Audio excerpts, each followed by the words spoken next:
ஏதோ ஒரு பெரிய விஷயம் நடக்க போகுது அப்படின்னு மட்டும் தெரியுது பாண்டியன் ஸ்டோர் சீரியல்ல. இல்ல நம்ம தான் அப்படி எதிர்பார்த்துட்டு இருக்கோம். கடைசியா ஒண்ணும் நடக்காதாங்கிறத பொறுத்து இருந்து தான் பார்க்கணும்.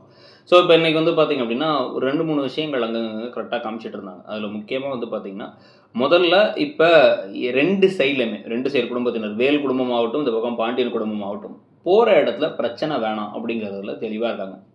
2 மாமாக்கள் அதாவது இந்த முத்துவேல், சக்திவேல்லாம் வந்து இருந்தாலும் கூட வந்து சக்திவேல் தான் ரொம்ப கோவப்படுவாருங்கிறதுனால, தயவு செஞ்சு என் பொண்ணு வீடு வரும்போது பிரச்சனை பண்ணாதீங்கன்னு இப்ப அப்பத்தா சொல்ல, அந்த விஷயத்துல வந்து சக்திவேல் நான் ப்ராமிஸ் எல்லாம் பண்ணி தர மாட்டேன். ஆனா பிரச்சனை பண்ண மாட்டேன்னு சொல்லிட்டு இருக்கும்போது, முத்துவேலே இவரோட கைய எடுத்து அவர் கை மேல வச்சு, தயவு செஞ்சு வேணாம். அது பிரச்சனைலாம் வேணாம் அப்படின்னு சொல்லிடுறாங்க. ஸோ, இப்ப இதுக்கு இடையில வந்து பார்த்தீங்க அப்படின்னா வந்து சமையல் செய்ய வேண்டிய சமையல்காரர் குமரவேலுக்கு கால் பண்ணி வந்து நான் வேற ஒரு டீம் அனுப்பி விடுறேன். எங்க சமையல்காரர் வீட்ல ஒரு துக்கம் விழுந்துருச்சு அப்படின்ற மாரி சொல்லிடுறாங்க. இதுல ஒரு குட்டி கலாட்டா நடக்க போகுதுங்கிறது நமக்கு தெரியுது. இதுக்கிடையில வந்து கதிர்ராஜுக்கு இடையில ஒரு நெருக்கம் அதிகமாயிட்டு போகுது. இவங்க வந்து ஒரு பூ வச்சு விடுறது அவருக்கு அவங்களுக்கு. அப்புறம் வந்து 2 பேரும் ஒரே மாரி கிட்டத்தட்ட ட்ரெஸ்லாம் பண்ணி கிளம்புறதுங்கலாம் கிளம்பிக்கிட்டு இருக்காங்க.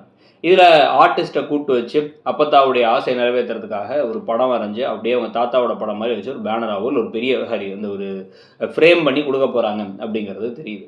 இதுக்கிடையில தான் வந்து பார்த்தீங்க அப்படின்னா வந்து, "தங்கமயில் நீங்களும் நானும் ஒரே மேட்சிங்கா ட்ரெஸ் போட்டு போலாம்" அப்படின்னு வந்து பேச, அதெல்லாம் ஒண்ணும் வேணாம். உன் கூட மேட்சிங் ட்ரெஸ் போடணும்னு எனக்கு எந்த அவசியமும் இல்லைன்னு சரவணன் கோவப்பட்டு போறாரு.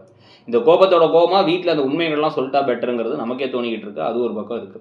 இதுக்கிடையில பாண்டியன் வேற தான் பிள்ளைங்கள்ட்ட அங்க என்ன நடந்தாலும், யார் கோவப்பட்டாலும் நீங்க கோவப்படக்கூடாது. 75வது பிறந்த நாள்ல பாட்டி மனசு நோகுற மாரி ஒரு விஷயம் நடந்துறக்கூடாது அப்படிங்கிறத தெளிவா சொல்லிட்டு கிளம்பி போறாங்க.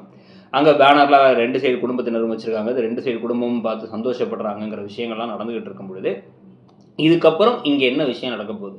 பாட்டி உண்மையிலேயே வந்து ஆரோக்கியமா தான் இருக்க போறாங்களா? இல்ல வந்து எப்படி பாக்கியலட்சுமியில 60வது பிறந்த நாள கொண்டாடிட்டு அடுத்த நாளே தாத்தாவ போட்டு தள்ளினாங்களோ, அந்த மாரி 70வது பிறந்த நாள் நினைக்கிறேன். தாத்தாவ போட்டு தள்ளினாங்களோ, அந்த மாரி இங்க வந்து நடக்க போகுதா? அப்படிங்கிறத பார்க்கணும். அத பத்தி நீங்க என்ன நினைக்கிறீங்க? அப்படிங்கிறத சொல்லிட்டு மறக்காம இடம்பொருள் சேனலையும் சப்ஸ்கிரைப் பண்ணிடுங்க. நம்ம இன்னொரு சேனலான இடம்பொருள் நவ்வையும் சப்ஸ்கிரைப் பண்ணிடுங்க. Thank you.